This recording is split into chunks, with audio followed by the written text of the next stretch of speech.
ice all through.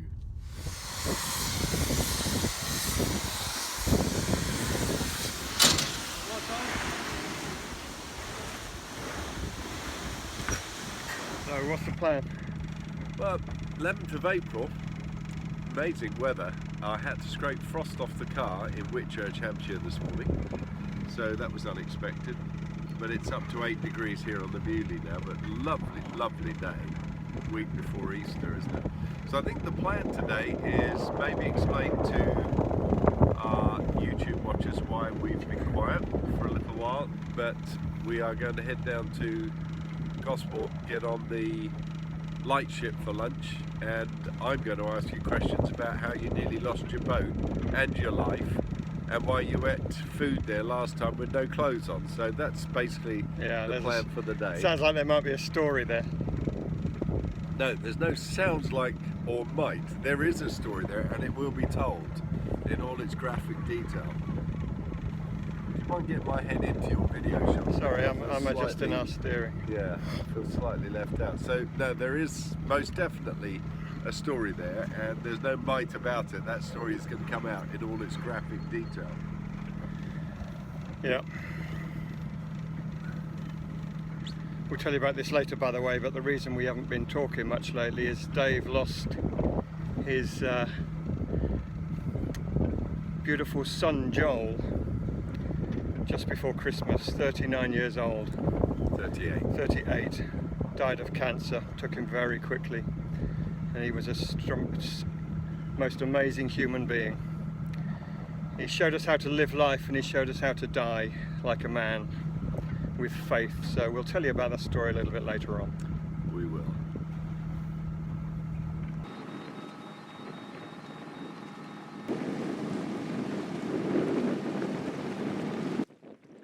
So here's the plan. We'll get out of Beaulieu River, hang a left, and head towards Gillkicker Point. The wind is from the east today, about 8 to 10, maybe 11 knots, so we'll probably have to tack all the way there. Once we reach Gillkicker Point, we'll take the North Swash Way to Portsmouth Harbour entrance.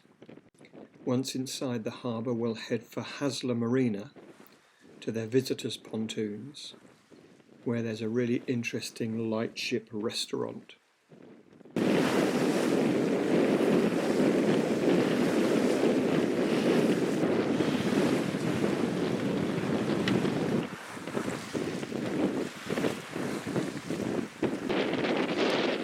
a bad day, Ollie.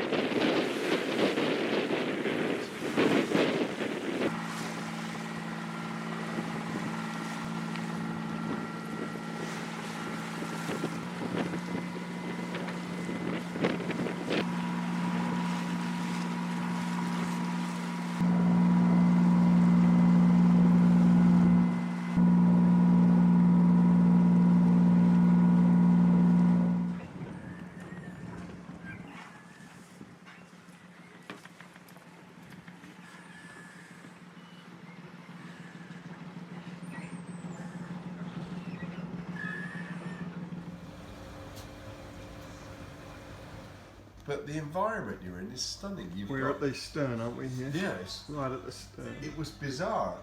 When you sit here, you get the movement of the boat unexpectedly. But you've got HMS Victory, you've got Portsmouth Victorian Dockyard, you've got current naval vessels, you've got South Sea Castle. It's just a wonderful view. They really should turn it into a little hotel.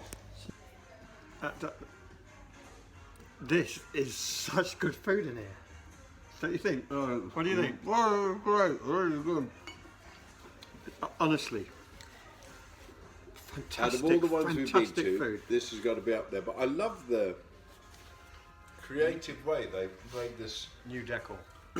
decor. Look at these. We had a tapas.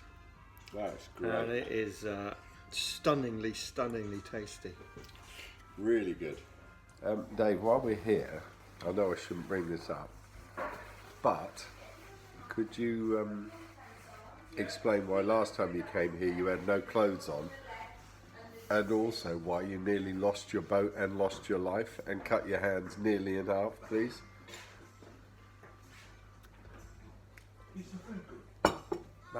Food is magnificent. No, I'd rather not talk about it. No, you will talk about it. On this channel, honesty is valued, it's prized. Come on, don't hesitate. It was January.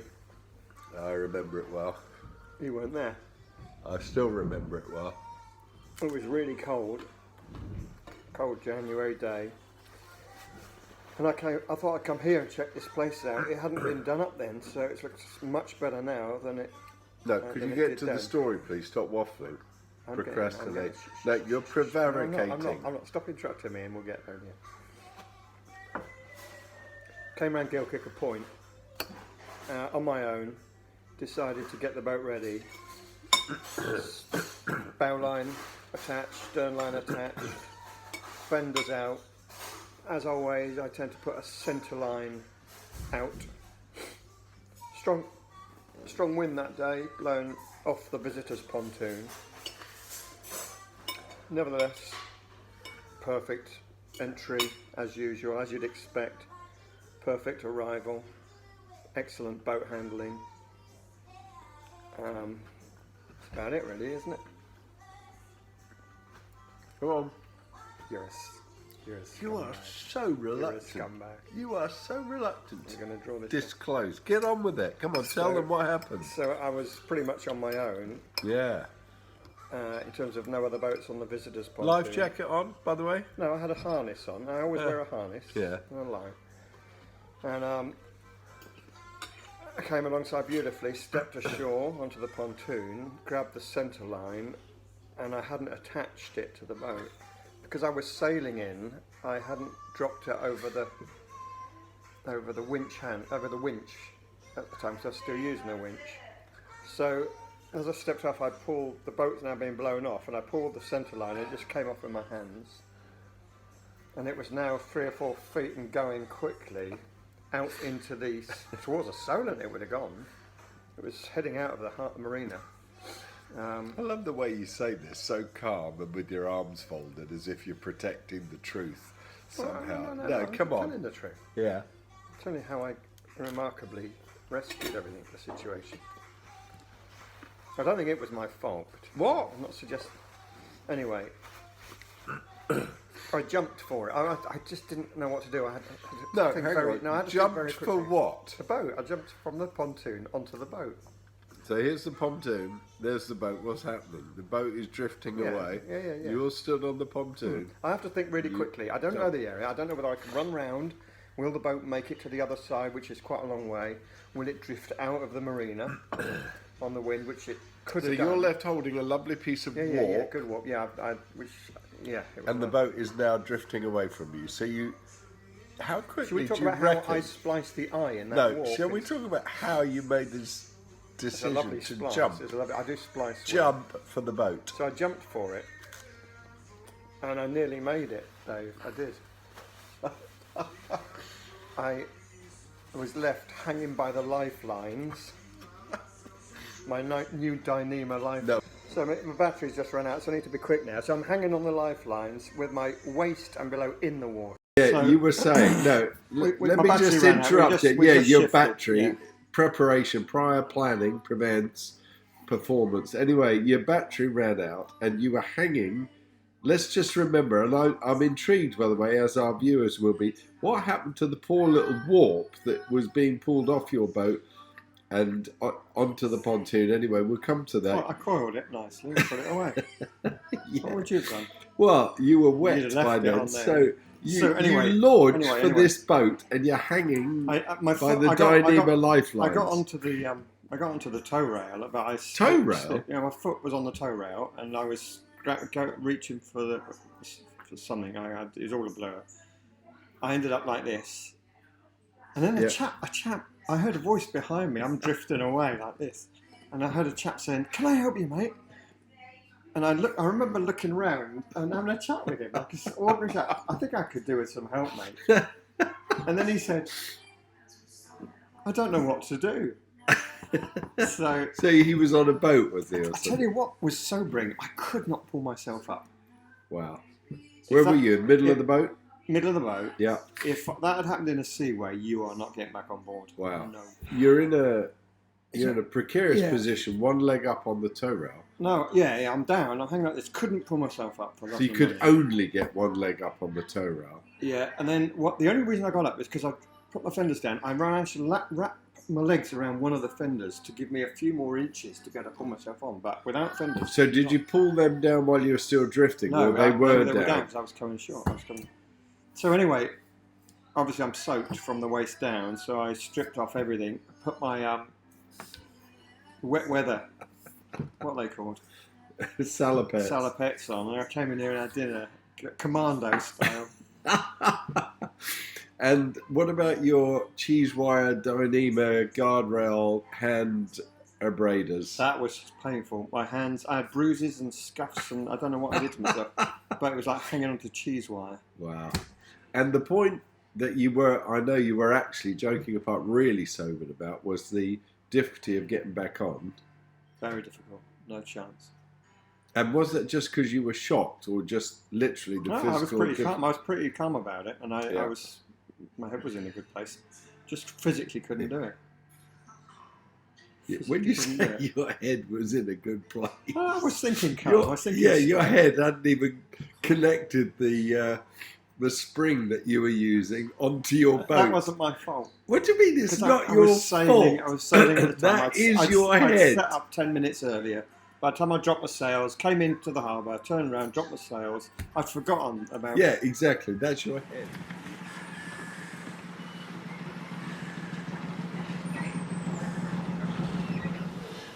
So we thought, talk about your boy.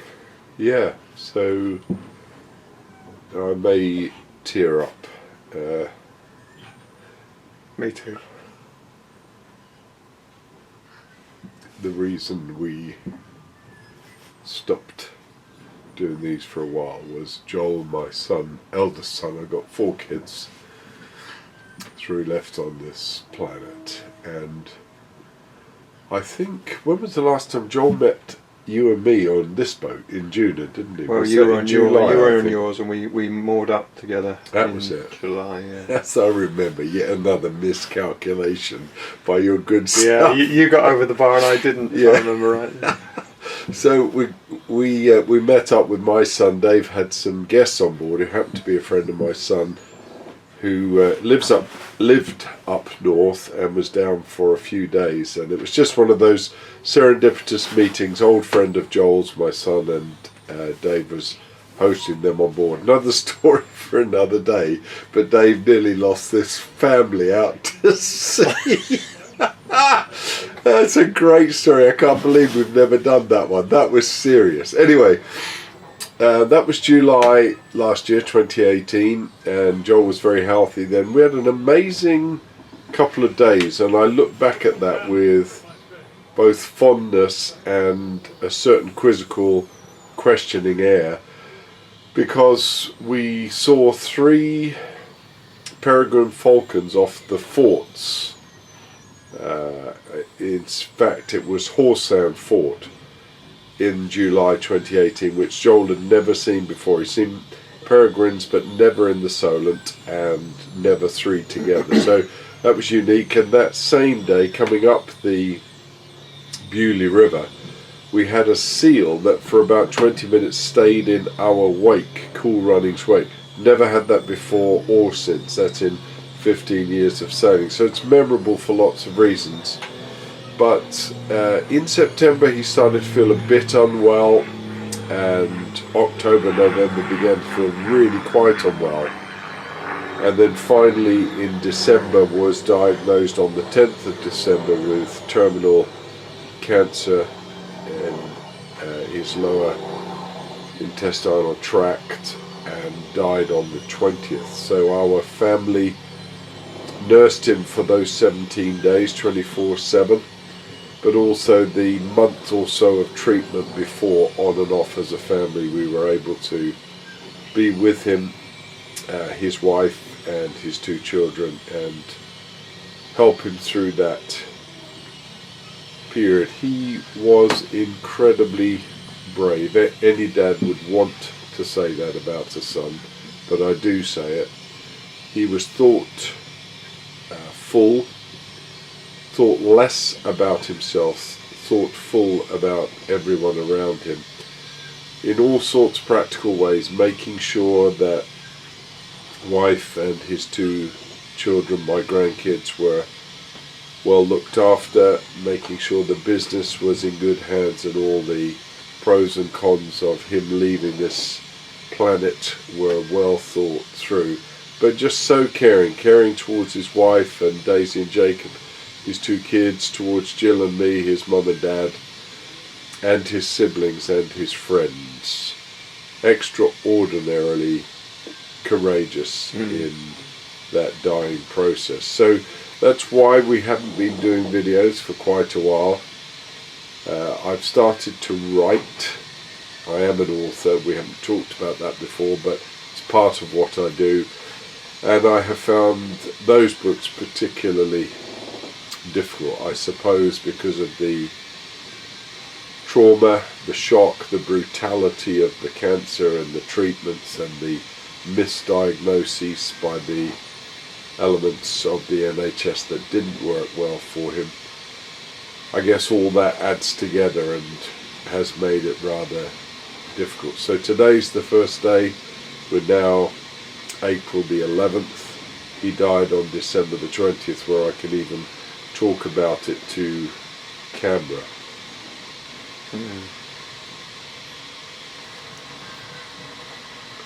One of the things with Joel was he was extraordinary in life, and he was totally extraordinary in death. I've been a church lay pastor for most of my adult life, and I've walked through a lot of bereavements and dying experiences with families, with friends, and I think I can just say he was totally extraordinary in his death as well, and his dying, as he was in life. But he just loved to create memories. Every year he and Daisy, my first granddaughter, would take a week out on cool runnings, and we'd spend a week together, dad, daughter and granddad.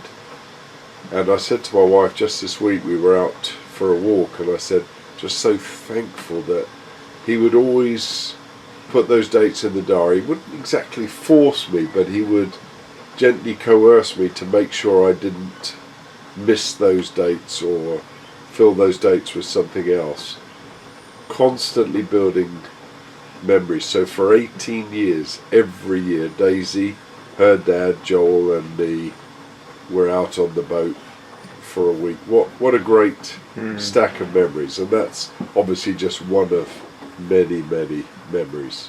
His well-founded faith was very important to him, and Christianity, if you like, is a way of life and a way of death, isn't it? Yeah. And he demonstrated how to die like you should. Yeah. As well as live like you should, and he was an example in both, I think. He was an example. Is that the kettle boiling? What do you mean, is it the kettle boiling? That's like, is this warp I'm holding that's not connected to my boat a warp that I'm holding that's not connected to my boat? Same sort of question, isn't it? Yeah, and I don't want to be superficial or patronising with this stuff either. It was interesting. He recorded, I think, around 18 or 19 audio messages for all or some of the family, and I was curating them recently, putting them into Dropbox so that the family could access them when they wished. He became the most extraordinary Amazon customer in his last few weeks. He bought and he bought and he bought gifts for the kids and gifts for his wife and gifts for his mum and dad and gifts for everybody. He must have spent hours in his hospital bed thinking of things that would create memories and things that would last and things that they would need, like practical things. Toilet roll. He just ordered bulk loads of toilet rolls so his wife wouldn't have to think about that sort of trivial thing over the weeks post his death. Yeah, it's well remembered. So, those of you watching this who've been through any grief, forgive me because this will be old hat to you, but for those that have not yet been through substantial grief, there are a little bit like tides, there are ebbs and flows to the grieving process, and he died on the 20th, Christmas of course on the 25th of December, and we had a house full, and I don't exaggerate, the hallway to this house was piled from floor to ceiling with boxes from Amazon that Joel had ordered while he was still sick in hospital. Now it's interesting, I don't have many regrets personally about the dying process, but this is one. I did tell him off for the amount he'd spent and the volume that he was buying, but wished I hadn't now, because on Christmas Day each of us had a pile of presents from what would be our son, our father, our husband, our brother.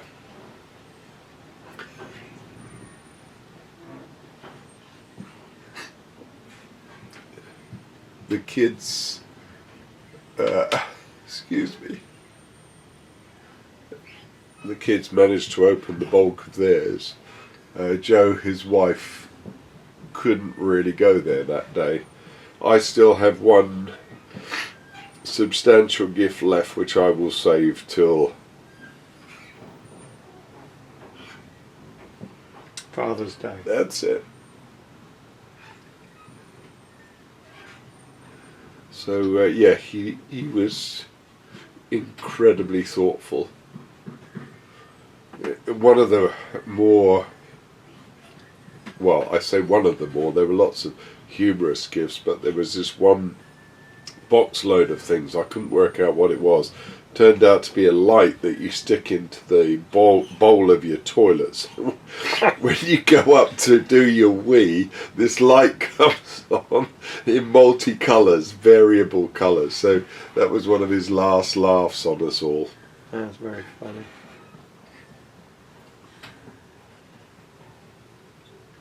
Well, we think about him every day. Give thanks for him. Yeah. Signing off? Yeah. Signing off. Beautiful looking vessel, isn't she? Do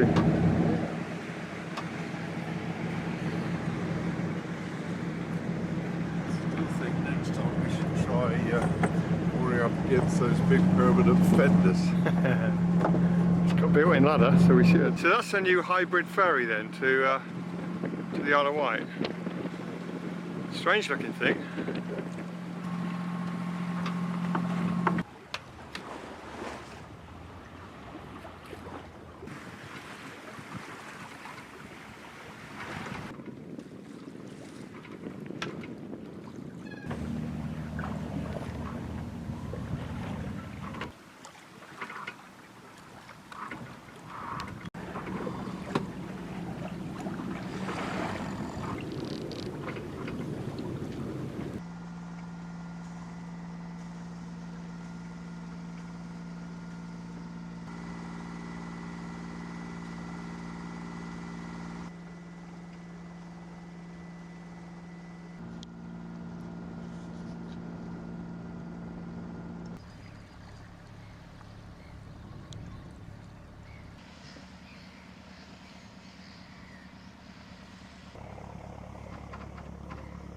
By the way, Dave gave a most inspiring talk at Joel's funeral. If you'd like to hear it, we'll leave a link in the description below.